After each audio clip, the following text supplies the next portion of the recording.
I'm not gonna make this a video. That's 3 hours. Fuck. That's a long fucking video. So my overall thoughts, okay, because I simplify them. Let me expand a little bit more. Let me get down with you here. Okay. I think that debate was an absolute shit show, but only from one party. I think, honestly, I've seen Destiny lose his shit on a lot of debates he does. I think it by far was. I think he kept a lot calmer than I expected him to. I think it would have been incredibly frustrating to be in this conversation that he has had arguably multiple times with many different people, but roughly the same accusations. And it was really crazy to see the like bringing up of personal topics by actual Jake, and then immediate retreat from those points, and basically saying, well, I don't want to make things personal. I don't want to bring up personal stories to make points. And it's like, dude, you brought it up, right?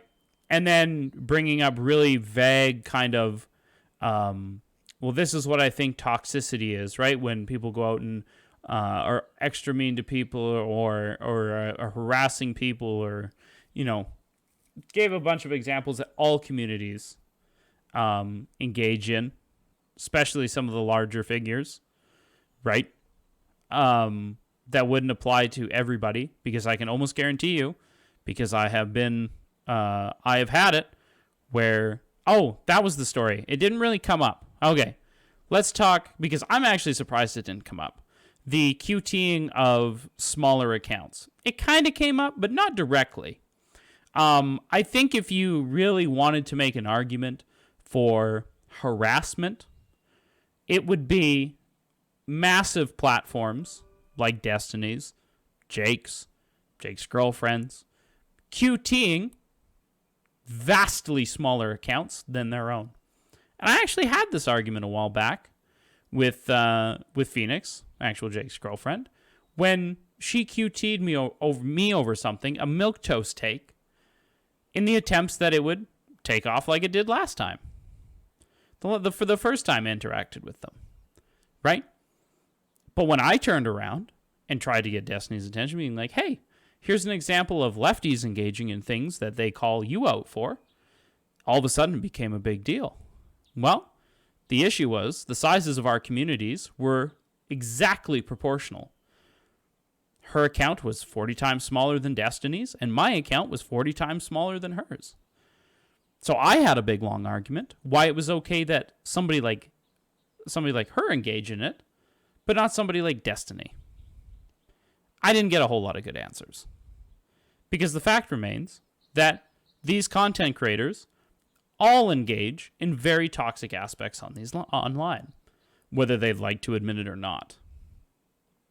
So the idea that one content creator can come out and grandstand against another content creator is pretty fucking funny. The reality of the situation is we need to have an actual broader conversation about how all content creators engage with this platform and how a lot of content creators can be unbelievably toxic, such as QTing smaller accounts, knowing that there will be a ton of comments and replies. But also realizing that if somebody's going to be constantly QTing that larger account, they run the risk of that. Don't poke the bear, you're not going to get bit, right? That's just the fact of reality. If you're constantly QTing a larger account over and over and over and over and over again, and all of a sudden that big account QTs you, don't be doing surprise Pikachu face. That's ridiculous. You know what you're getting yourself into. Okay? And if you really don't want to engage with these people, don't subtweet them. Don't QT them. Don't comment on them. Leave them alone.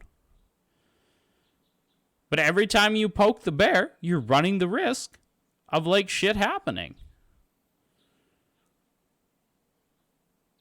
So, and if this is a space you cannot handle, get the fuck offline. You don't have to be on Twitter. I know it feels like it, okay, because this shit's addictive. But you don't have to be on Twitter, okay? The other thing, don't bring up super personal topics unless you know about them. And once it's clear you don't know about them, shut the fuck up, roll it back, apologize, and switch to a topic maybe you are more comfortable with. Now, realistically, did I think that was going to happen? No, not really. Other than that, I think it was an interesting conversation, only because it. I personally think it points out a lot of hypocrisy online, and this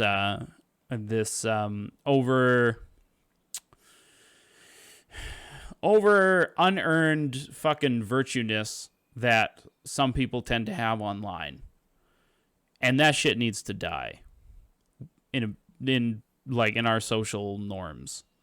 There are obviously good and bad people, or there's better and worse people, depending on how you look at it.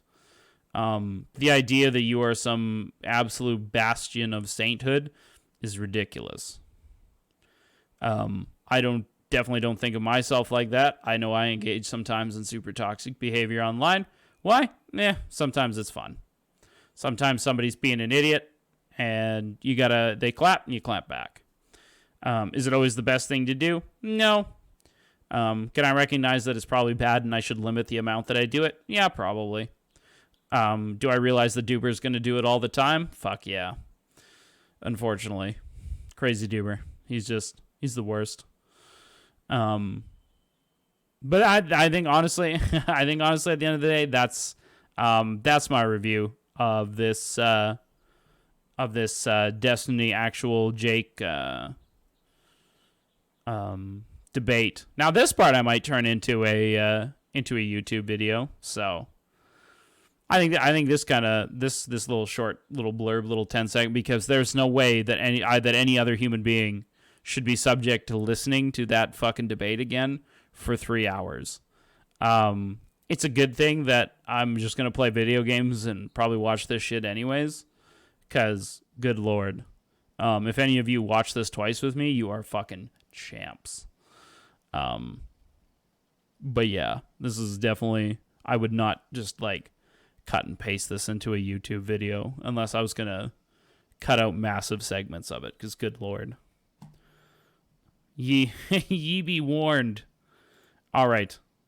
That's my breakdown of that. Well, hell now, partner. If you enjoyed that content, why don't you hit that like and subscribe? And don't forget to follow on Twitter.